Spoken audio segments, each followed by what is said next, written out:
bemor bo'lish bor. Bemor bo'lmagan odam u odam yaxshi odam bo'lmaydi. Bandalikni, ojizlikni his qilish uchun bemorlik kerak. Ana endi bemor bo'lganda o'zini qanday tutadi? Boshqa xalqlarda, boshqa dinlarda haligi aytganimdek bemorlik Allohning nima? G'azabi, qahri deb tushuniladi. Bemor bo'lgandan odamlar nafrat qilib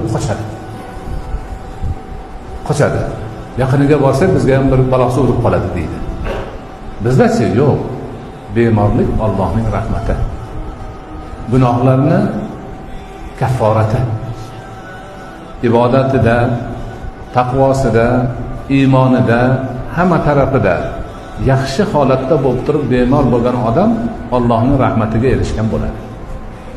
Betafriq bo'lsa, nobakor bo'lsa, kufrda yurgan bo'lsa, isyonda yurgan bo'lsa, bemor bo'lsa, unga ogohlantirish bo'ladi.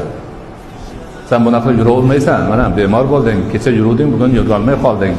Seni yaratgan Xoliqingni tanigin, ibodatiga yurgin degan ogohlantirish bo'ladi.